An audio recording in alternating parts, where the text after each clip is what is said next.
if you're the owner of a 2020 Slingshot, there's some exciting news for you at the end of this video. Don't miss it. We reviewed the 2020 Slingshot R back in October and November of last year. We laid down more than 1,000 miles in every environment we could find and came away with a lot of opinions, not all of them roses and sunshine. It turns out we weren't the only ones with some complaints, because Polaris was working on some important redesigns for 2021. When they dropped us a line this spring and asked if we'd like to spend a couple weeks with the redesigned R, we didn't hesitate. When it showed up, we christened it Deja Blue, for obvious reasons.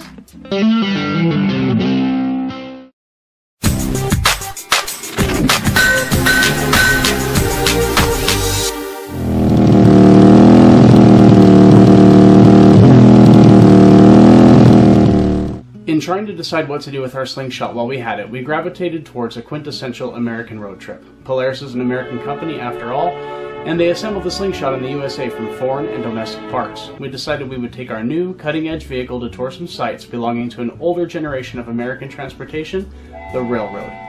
Utah is home to nationally famous Promontory Point, where Leland Stanford drove the Golden Spike and united the Central Pacific and Union Pacific lines. With this act on May 10, 1869, the American Railroad earned the title Transcontinental. As we say in the industry, don't bury the lead. We didn't say a lot about it in our October review because reasons, but the transmission needed some massaging. Polaris obviously understood that, and they delivered.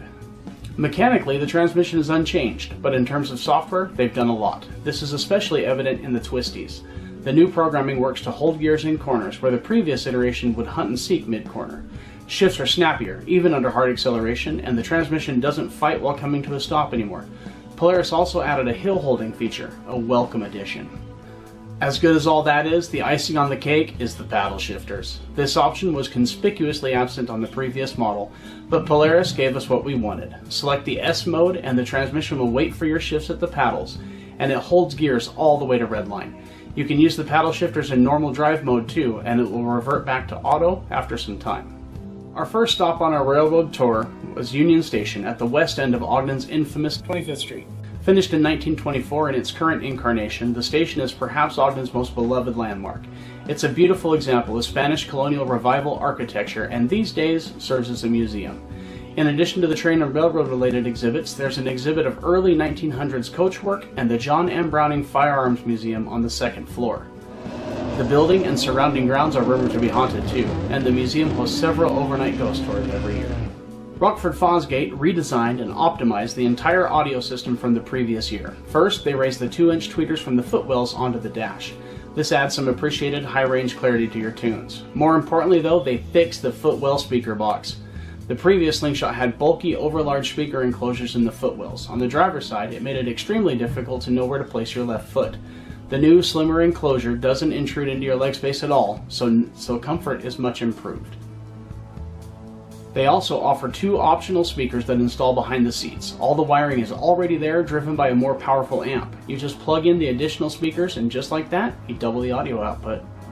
The head unit is still mechless and has no physical inputs, so bring your Bluetooth-enabled audio device. Halfway to Promontory, we stopped in to get some pics at the historic Brigham City Depot. Opened in 1907, this depot served as a major hub between the PNW and Union Pacific's rail lines. Thousands of tons of coal from Utah's Carbon County mines passed through the Brigham City Depot, as well as a wealth of local produce. A cannery was even built across from the depot to expedite shipping of Brigham's bountiful crops. These days, the Brigham City Depot serves as a popular meeting place for Utah's vibrant motorcycle community. On any given morning, you can find a dozen or more bikes gathered in the grass parking lot, waiting for kickstands up. There weren't any bikes present while we were there though. It's still a bit cold.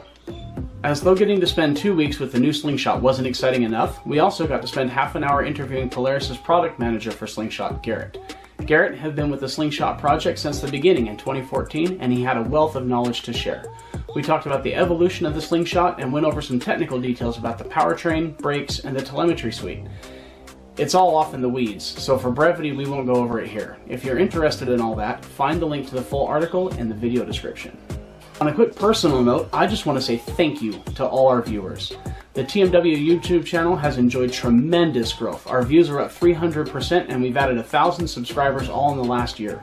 Please help us continue to grow by leaving a comment, sharing this video in your networks, and of course giving that like button a tap. We're on Patreon too, so look us up if you want to help in a more tangible way.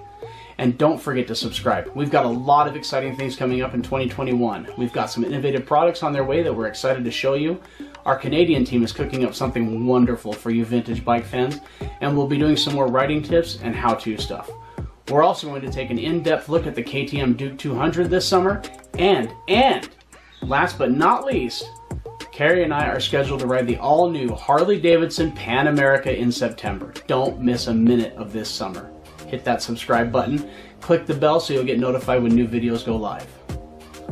You're forgiven if you picture Promontory Point as dramatic red rock desert with deep caverns and towering plateaus. The film Wild Wild West portrayed it that way in the climax, where Will Smith did battle with a huge mechanical spider to rescue Salma Hayek. In truth, you come to Promontory Point after a long, lonely drive through salt marshes and scrub sage. Out here, the wind howls across bleak terrain dotted with twisted trees. The visitor center is a modest affair with a souvenir shop and a small theater playing some historical footage on a loop. There's also a replica of the Golden Spike. The real one is on display at the Cantor Arts Museum in Stanford University in Stanford, California. The main attraction is out back in the sheds. Replicas of Jupiter and 119, the two steam locomotives that symbolically met on the completed track, are housed on site and maintained in running order.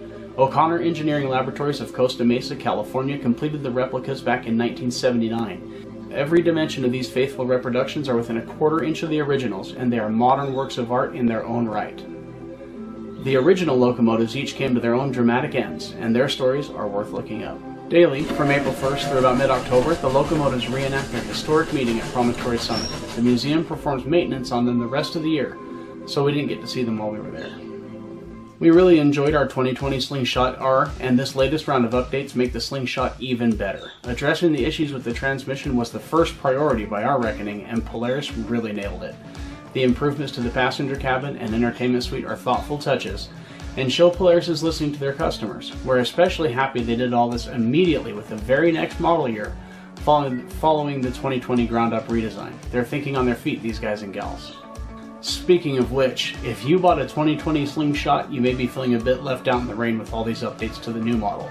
Polaris knows that, and they're making it right. You can take your 2020 Slingshot into any dealer and get the ECU and TCU BIOS flash for free. You get the snappier shifts, better gear selection, and smoother clutch operation. If you want the other updates like the paddle shifters and hill holding, you can buy those too. As always, thanks for riding with us. Drop us a wave if you see us out there.